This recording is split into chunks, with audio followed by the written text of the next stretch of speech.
So, I think all of them are can be correct. I mean, maybe there's a bit of misselling as to how much you can actually achieve with it, but I don't think anybody is outrightly lying about things like that. Okay, then why do we need a program of our own? I think we need hey, outside good, everything good, go.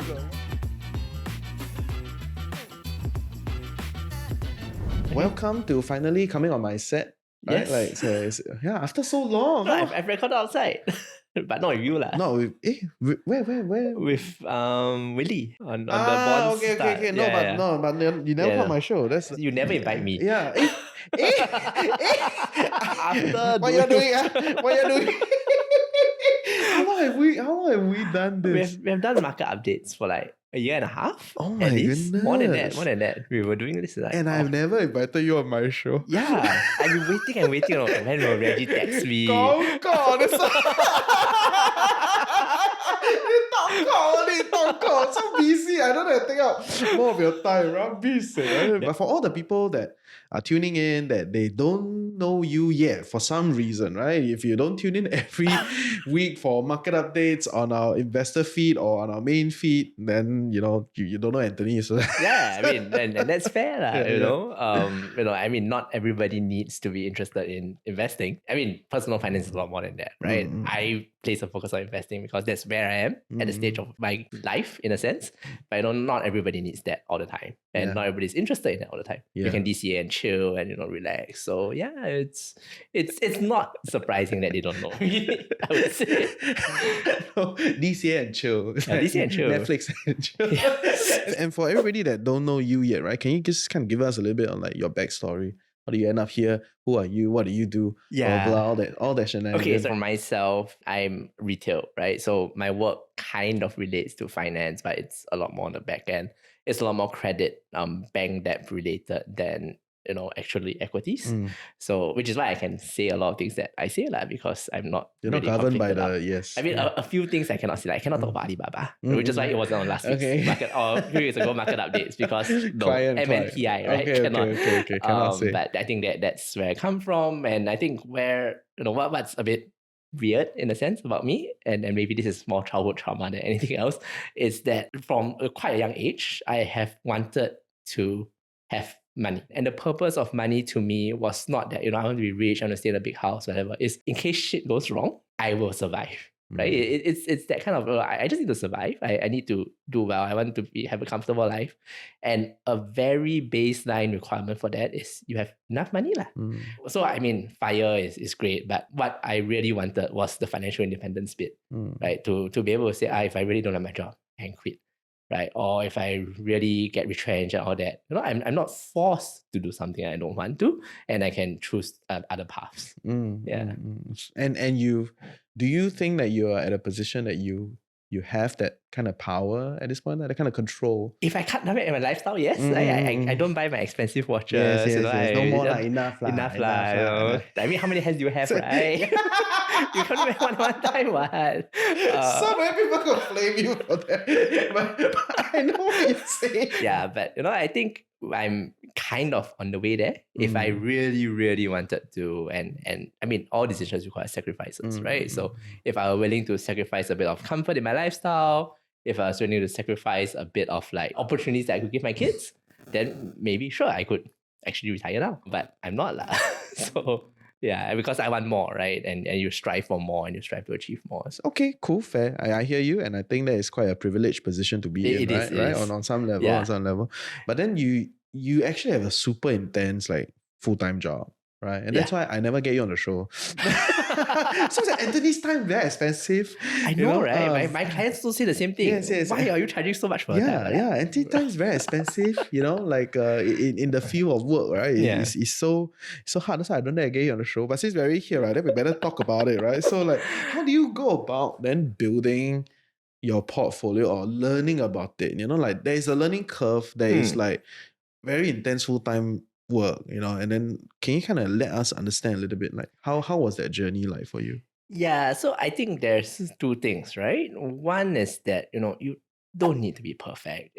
Perfect is the enemy of good. So and I mean, all you need to do is to be able to do enough to get to where you want to be, right? So I'll never be the one with the highest returns or the best risk-adjusted returns. There are people who actually want to do this 24/7 and are much better and smarter than me. So okay lah, go ahead for them, right? Good for them. I'm happy for them. But I think what's important, besides that, is also that you kind of need to build that base of knowledge, right? And you kind of building a pyramid, right? You get to like 70, 80%.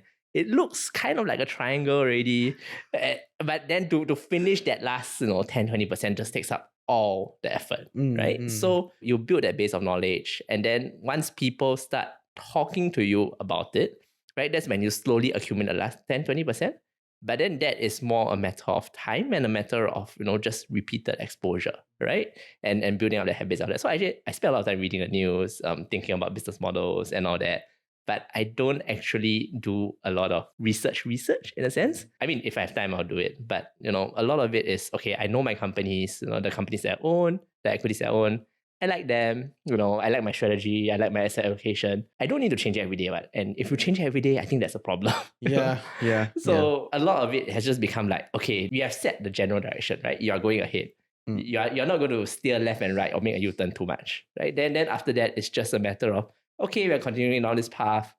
Is the wind blowing me a bit to a left, then I need to steer against it, that sort of thing. And that makes it a lot more sustainable, right? So it's about building that base, getting that correct direction. And once there, actually 80, 90% of it is autopilot. And then you have NVIDIA earnings and they go, wait a minute, this doesn't look right. And then you start, thinking about whether you even want to shift. Yeah, I hear you. But the amazing part is I picked up a lot of those basics, right, when I was damn free. Yeah. Like I was very free. I just read. It took me like maybe 2 years, 3 years to get to a level where I'm like, okay, I think I know what I'm saying. Right. And then another 2, 3 years to be like, actually, I don't really know what I'm saying. I don't know shit about what I'm saying. Yeah. Then you refine. And then like 5, 6 years down, so okay, I think I'm good enough, right? So yeah. And I think, just to clarify that a bit, you think you know enough for what you need to do. Yes. Right? Yes. It's not. It's not a competition to be absolutely smartest, to know everything Warren Buffett said and all that.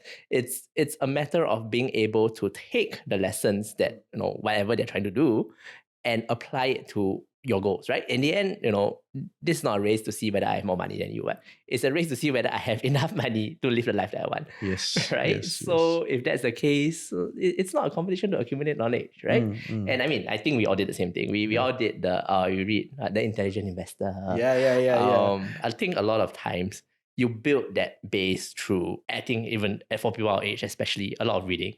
And then you try to run a portfolio, you try to be active, you enter the market, and you make mistakes and you lose money, right? Yeah. You need to pay school fees to the market. That's somehow. a narrative. At some point in your investing journey, right? There will be like some like horrible shit that happened that you're like, this is not for me, this doesn't work. And that's always the test, right? Like even over the past 2 years, I have a lot of friends who are busy professionals, not super interested in the markets. They go DC and chill, and they use robos, right? Even easier. I mean, I tell them not to use robos because they have too much money. But I mean, if they find it easy, they want to pay end hours, which is great. Even though they're not sponsoring us, but it is great.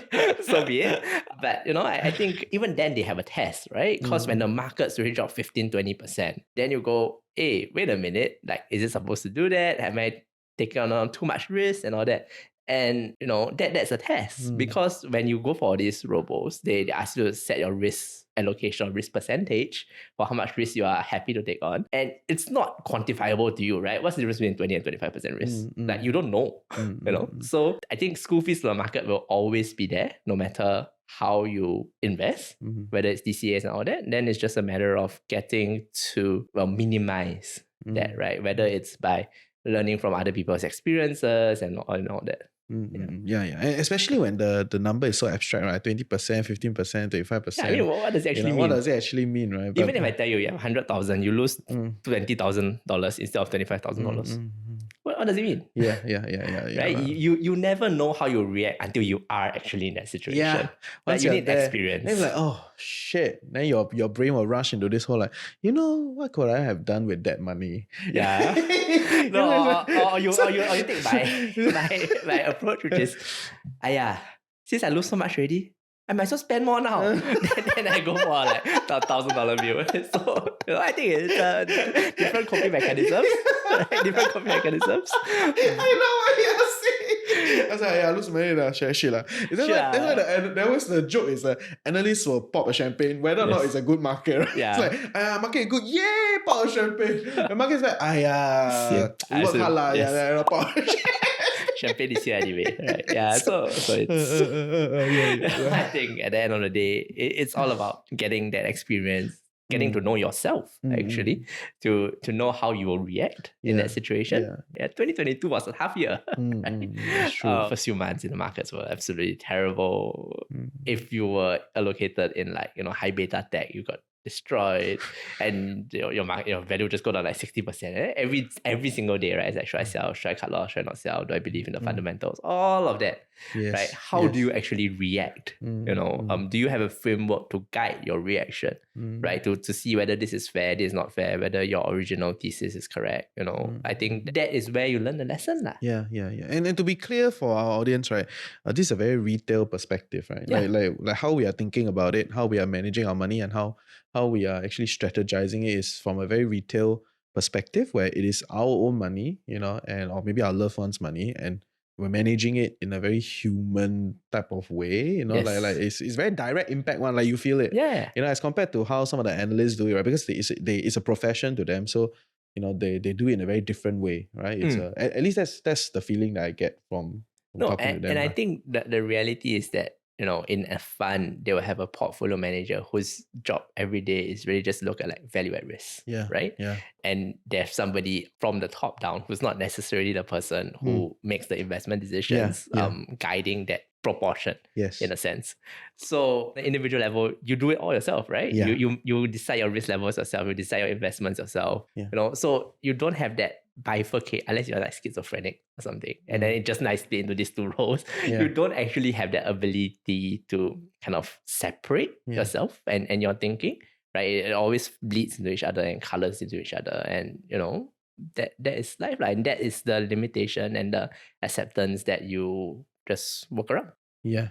And it's a reality, it's a feature of a retail investor. Right? It's not a bug. It's not a bug. And you just try to make it work for you. Yeah, right? It's true. It's not necessarily a bad thing. Yeah, it's true. And it's like, when I talk to the analysts or like the fund managers, right, their bigger concern is AUM outflow. Yeah. Because that's the KPI. And that's the structural incentive structures. But for us as retail investors, our incentive structure is to make money, right? And it's about ROI, it's about returns, it's about whether we are buying the right things, or the things that fit us and what we want, right? So it's a very different discussion. Yes. And wow, I am liking the discussion. Right? So, good. Invite me back on again. I'll invite you again. Yes, very good. Approve, producer can get again. Anthony, you got time but his time very busy, right? So tell me, how do you kind of change your investment style over time? Like, do you go for certain programs? Do you do some of those things? Because like everybody in the market says they're right. Yeah. It took me a long time to agree to say like, let's do a program, because the whole shenanigan out there, right, is so smelly and it's so annoying. And give me 30 seconds, I'm like, I don't need to give you 30 seconds, right? It's like, shut up, right? Like, and everybody says they are right? Like trader will say they are right, options people will say they are right, value guys will say they are right, growth guys will say that. Everybody will tell you that their method is right. Yeah. And do you try some of these things? How was it for you? Yeah, I went for a lot of like those trial sessions in a sense, right? Those previews. You go there, you sit down there, they tell you how great their returns are. They tell you, see, this is the one example of the SMS alert I gave you, and then they play the trade, and then half an hour later they make hundreds of dollars. Yeah. Right? I mean, they don't show you all their messages, they show you one message. Right? I also can.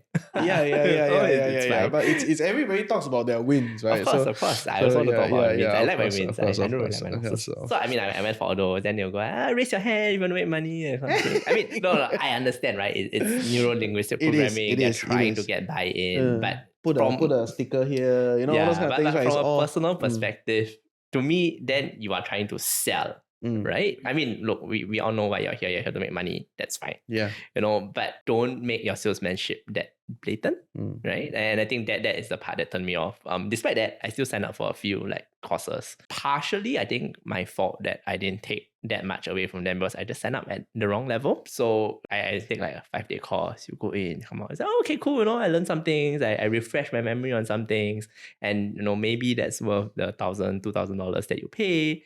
But then, I knew a lot of this already, right? So then it becomes a bit of like my perspective, whether you want to say that, oh, actually, you know what? I did take away 2 or 3 good points that kind of changed my mentality a bit, or change my view of the markets a bit, and that helped because we have quite a big portfolio now. The 2-3K that you spend on cost fees, okay lah, it's enough. But that again is a very privileged position. Yes. Not everybody can do that. Yes, and not everybody can say that. So I think there has to be a bit of like calibration of an approach. So you went one long round to say like waste of time, waste money.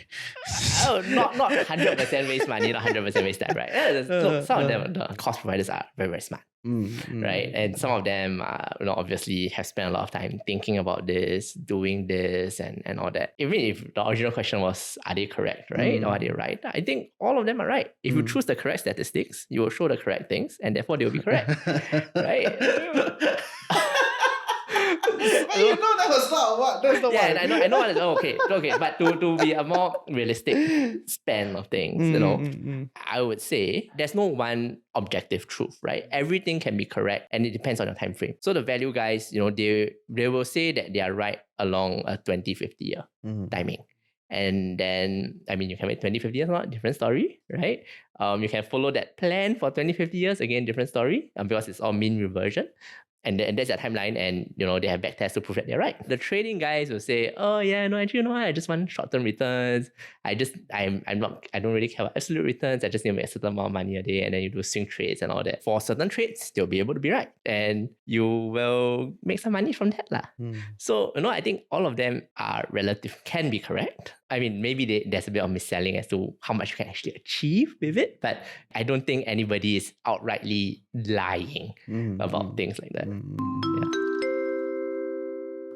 Hey, welcome to the Financial Coconut Podcast Network. I'm your host, Reggie, aka your Chief Financial Coconut. And if you're loving what we're creating here, like, share, subscribe, share with your loved ones, comment in the comment section below. And yeah, we'll see you for great content on Chills with TFC.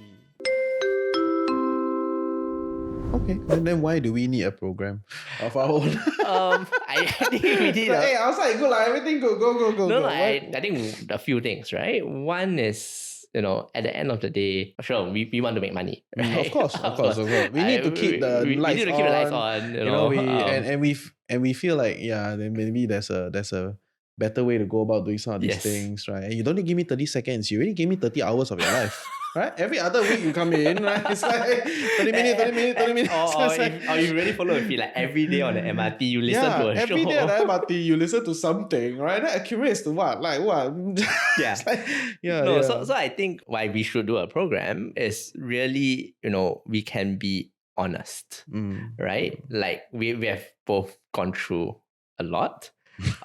We have kind of found what has worked for us and what has not. At the end of the day, it's not about my journey or your journey, right? It's about what people want to achieve again for themselves. And that's where I think the gap is, Everybody, they will tell you that they are right. Everybody will say, this is the way, this is the one true way to be, get there. The one true way, yes.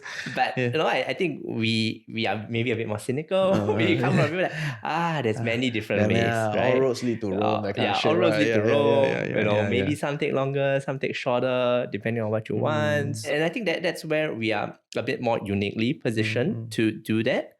Because, we have been talking about this a lot, right? A big part of our program is really, who are you and what do you want, right? And from what do you want, how do we look at the different investing styles to get you there, right? I'm sure somebody will say, I want to be rich tomorrow. In which case, it's fine, right? Don't sign up. Go buy Toto. No, seriously. Yeah. Don't sign up. You will get disappointed. If you shorten your time frame, Yeah, then all you do is, I want to be rich by variance and luck, right? So I go buy Toto. You don't even buy options, right? No point teaching options because there is no option that will give you $1 million from $1. Right? So I think it's quite where we are and where we can get to. It's quite a unique combination of, we focus a lot more on yourself, right? And being personal, because that is where a lot of the chills and all that comes in. And we focus a lot on, well, we know what every single type of investing style is, the key facets of it, and what it can give you. And so from there, you can create something that reaches your goals. I like to think about it as something like a defined benefit pension plan. And I think a lot of us and what we think of as like financial independence or retirement is that way, right? You have kind of a goal of, this is my ideal retirement age. This is what I think I need to retire based on like 3%, 4% safe withdrawal rate, whatever. And I have a pool of money now and I can save a bit. And you can work backwards now. And then you work backwards. Yeah. Right? And if you don't know how, we'll teach you in the course how to work backwards. Right? I actually wrote the notes for that. Yeah. We'll teach you how to work backwards. So you work backwards and then go, hey, actually, you know what? I need 4% a year. I need 5% a year. I just really need to save. I get 5% a year. I will have enough to retire. Right? Which is kind of where I am now. Then, do I really want to buy Palantir? Right? As part of my strategy, I mean, maybe I want to because I find it fun. Or I want to buy crypto, so I find it fun. But you don't really need to. Right? And then you can go, oh, in this interest rate environment, I just buy bonds. I have 60% allocation of bonds. It's okay. I hit my target rate of return, right? And then I have a bit more equities. And that to me is the holistic picture. Yeah. Right? It's not about blindly chasing what is the highest return asset class. Because your highest return asset class might have outsized risk. And it's not about chasing the safest asset class or taking on the least risk, because taking on the least risk doesn't mean that you are not exposed to risk. Yeah. Right? There's a lot of assumption in the least all risk of, products. All of these have a lot of things built into them, assumptions built into them. Right? So to me, our course is really about being able to look quite objectively and clearly at the different investing styles, right? It's a bit like a buffet. You want to eat sashimi, you want to eat the seafood, you want to eat the cooked food, or you just want to eat the dessert, even though that's the most bohua, you know. Then you pick together, and then it's all because I want to eat, I like to eat, therefore I do this, right? It's not that I must die eat all the sashimi because that is the most value for money thing here. And then I think that is why, you know, we are doing this, because it is something that is quite unique that not everybody can do. Yeah, and we planned it quite intense. It's like 2 hours on growth, 2 hours on value, 2 hours on. It's like we expect you to come in with a decent idea of kind of where things are already, or at least have tried a few methods, and we're not here to define definitions for you. At the very least, I think you have come in thinking about what you want. Yes. Right? So, I think that is kind of the approach that, and I mean, at the end of the day, who am I to tell you what your goals are? Right? What I want from my life isn't what you want from your life, right? Because Quam is never about like what their goals are, but I always see the dissonance between their goals and their strategy. Yes. That's my biggest qualm. It's like, okay, that is your goal, but your strategy don't match. Yes. There is an objective way to evaluate that. Yes. Because the goal is clearly defined. Yes. Right? So your start point to your end point is defined. So your strategy can be measured on a certain level. Yeah, it's like, I know I need to go there. Then you start going backwards. Then what's the point? Sure. I mean, maybe you can go backwards and make one U-turn and you get there. It's like, okay. Right? Sure. Yeah, sure. But if that direction is set wrongly from the beginning, then I think there's a bit of a problem. Yeah, fair. And we are going to call it the all-weather portfolio, right? It's a very big word to take. Because of all the... I mean, like Ray Dalio said it, right? So it's like a lot of history and baggage. There's a lot of baggage, right? So what the hell is really an all-weather portfolio? So to be very clear, right? We are not teaching Ray Dalio concepts. Right? I mean, his all-weather portfolio has a certain allocation. Yes. We are not doing that.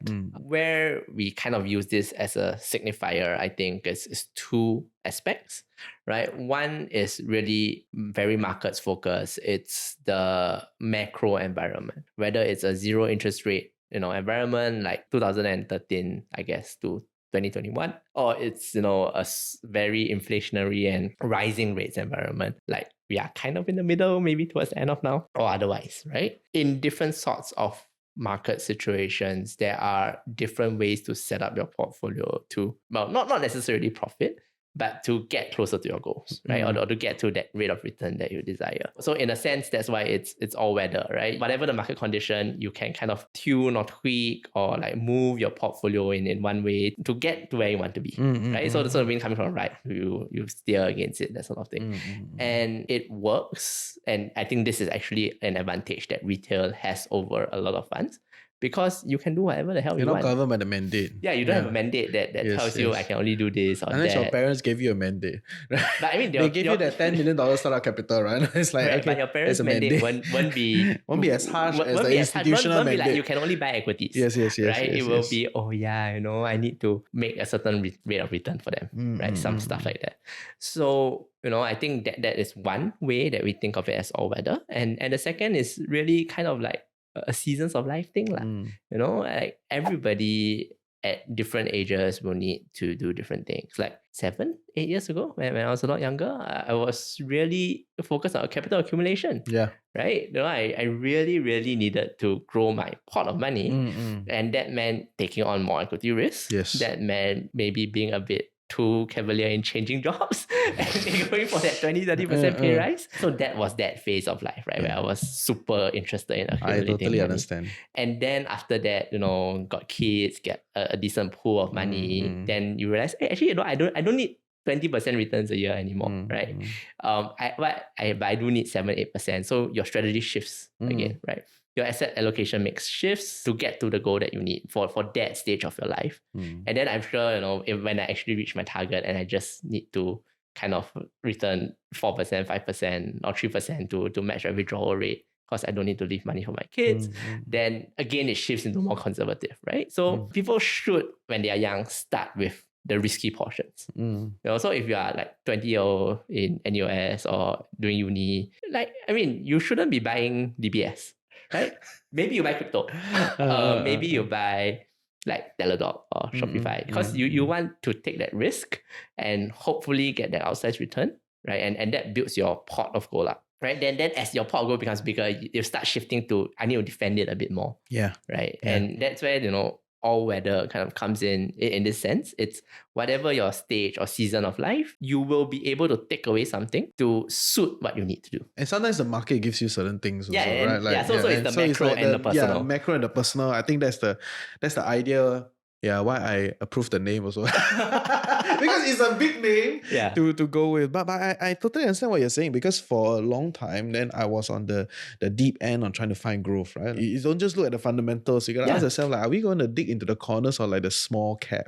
Yes. Right? Like the $2 billion company, $3 billion. Is it gonna, because those guys can double, triple, they can 10x very easily if their growth rate is there, with factors involved and everything. Then in 2 years, 3 years, they will be your big flips, right? Yes. So, but you also know the kind of challenges that they will face, right? Yes. The kind of, because they are smaller in the market, they endlessly need to, raise funds to operate and burn with the capital, like the selling equity and everything. And then in a shit environment, very hard to sell at a premium, or cannot sell. Then they cannot take debt, because their debt is like corporate debt of 10%, 12%, because they're considered high risk, right? And then shit. The market reprice you.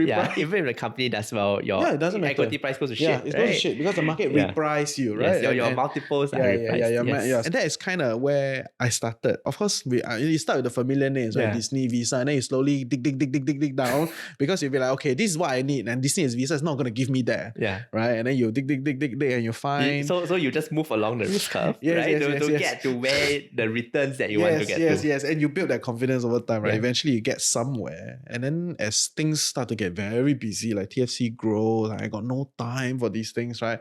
And then I'm like, you know what? Apple is fine. It'll be fine, right? Yeah. No, but that's the thing, right? You need to know what you're trading off. You need to at least have the basics to know that whatever decision you're making is the correct one for you. Exactly. It's not just because somebody on Reddit said it or somebody on YouTube said it, somebody or even a blog post with very nice stats to back it up said it, right? It's about having a very core understanding of what it actually is. Yes. And yes. what makes up that portion of it. Yeah, And yeah. then going, oh yeah, you know what? I think this is right. Yeah. Like, I mean, a lot of my portfolio is in ETFs. Yeah. Because It's a really bit good. lazy. Exactly, you got no time. Like- I will once just you- give you that 0.6% Yes. management fee or like 0.5%. Just take it, right? Like, Yeah. and, and just do what you need. Just do what you need to do, right? Or even it's like, oh, you know what? I really like EVs, but I really don't have the time to look at 20 EV companies to choose the best one. I buy take the an broad- EV yeah, ETF, I take the right? whole Or I market. buy a battery ETF, Yeah, right? yeah, Because I yeah, think that's yeah. the future. Yeah. It's an expression of my belief in the Your- market your without position, yes. from a very high level without digging into the It's actual true. name. It's true. Yeah. And that's why for a long time I say you just buy REITs is fine. Not so fine now, not so fine yeah. Not so fine now, so fine now. But Even though I still have a lot, but yes. you need to objectively know that you buy that one, right? It's not going to give you 20%. And if you don't need that 20%, it's fine. If you just need that 5-6%, DPU or you need that, Although I must say, not financial advice, United Hampshire REIT gives you 15%, not maxing out their payout ratio. So not necessarily saying REITs are all, very safe instruments, right? And that's why, you just need to get an understanding, get an idea of what the asset class is, What is it are the key doing? metrics that you need to look at. And then you have enough to, really go from there. Yeah. And I think, to be fair, we've covered quite a lot, of a lot of these things in the library already. It's free. Watch it, listen to it. You get a broad idea how to evaluate some of these things already. Yeah, I know. Right? We did so much for Stock Geek Out, actually. Crazy shit. Right. So why then do we still need a program? No. We've established it. So I think in the program that we're gonna spend time with all of you, right? It's gonna be like a 2-day intensive. We may bring on a few guests, that are even more senior in what they do, right? No, they're more specialized. Yeah, they're more specialized in what they do. And in the 2 days, we just really want to give you that like full-on learning kind of situation where you pick up everything that you need. But we know that at the end of the 2 days, you're not going to come out to be like, everything, right? But we're going to set out all the frameworks for you such that after that, there's a continuous learning that we can move together in a more concerted and structured manner, rather than like you listen to episode 155, that person listen to episode 201, and then it's like you have to dig through all of the episodes to find the one that.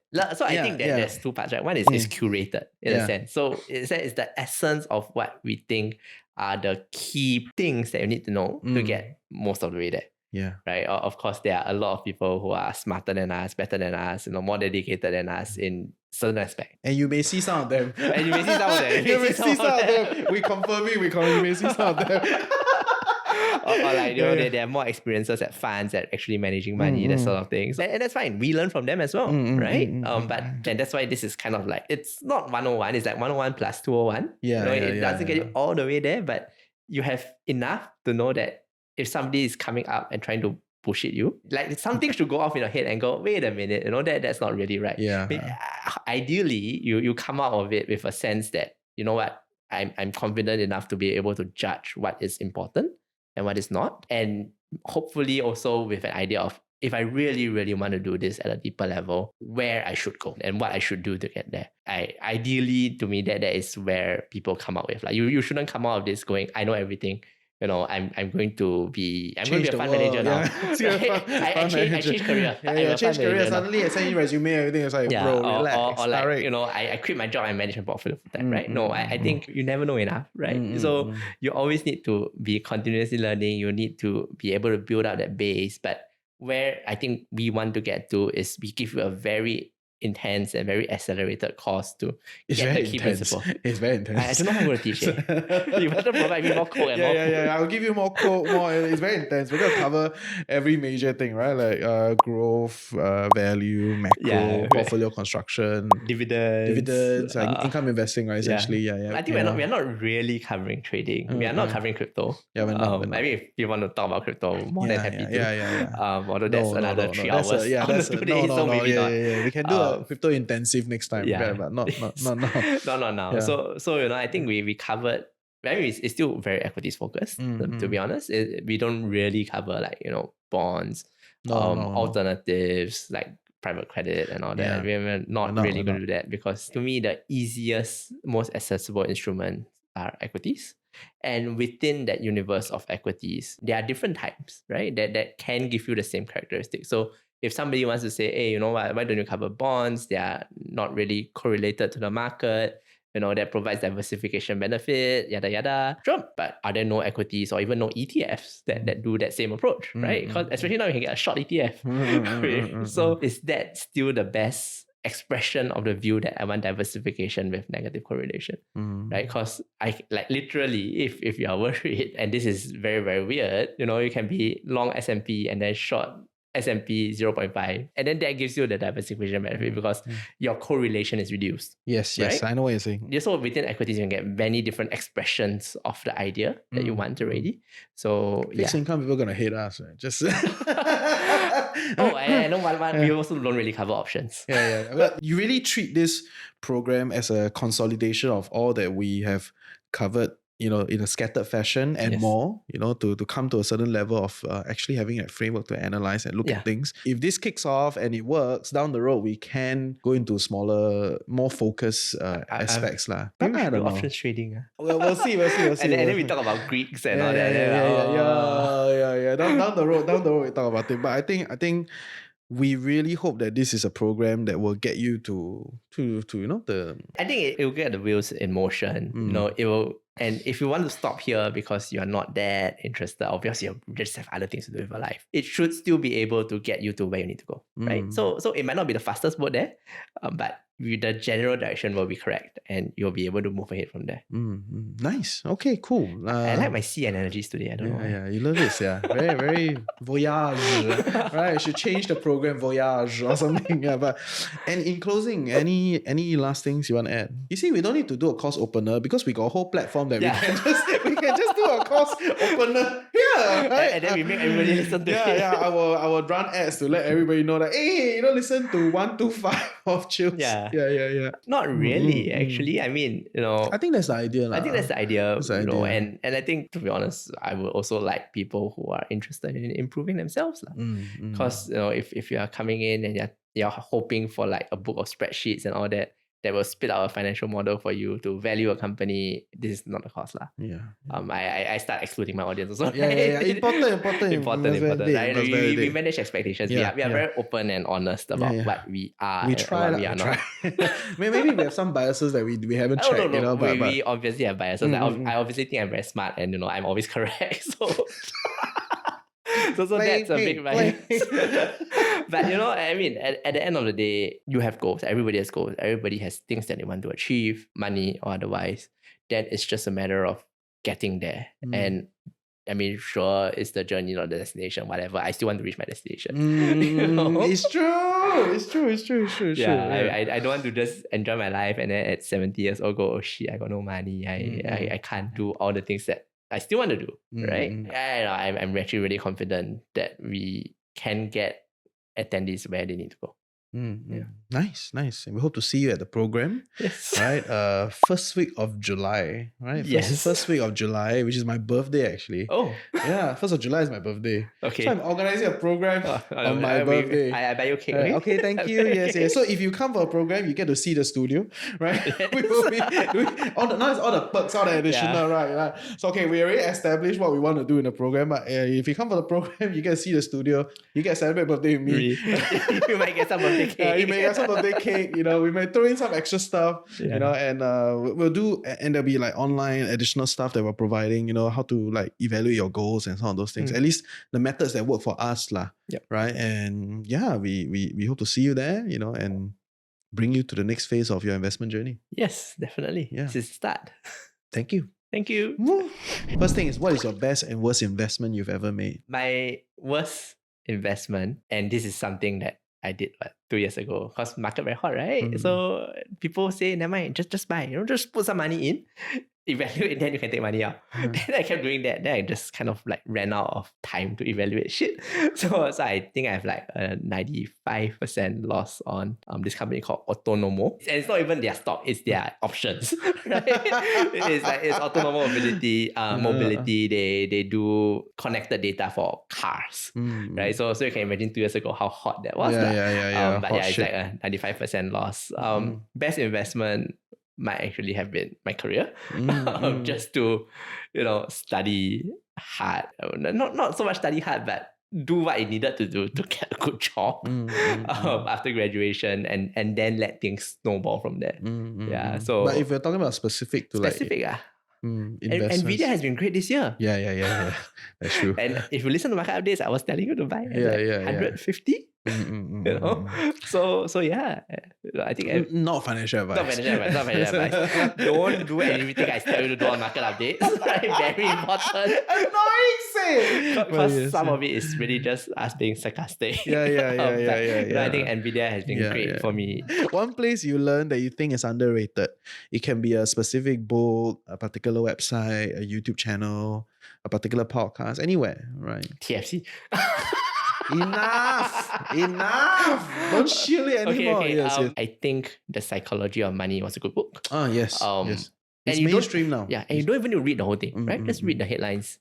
Takes 15 minutes of your time. I mean, I knew all of it already, but it was still a good refresher of how you think about money and how you approach money. Yeah. Sometimes I feel like a lot of these things, right? I know because I've accumulated it over time. But when someone writes it into a book, right, and then there's like some sort of framework structure to it, right, then it's a validation. I was like, you know. Or sometimes it's theoretically, but you haven't internalized and practiced, right? So this is a reminder. Okay, I should do it. Yeah. Great. Thank you, bro. Thank you. See all of you at the program. 1st July, 2nd July. Sign up.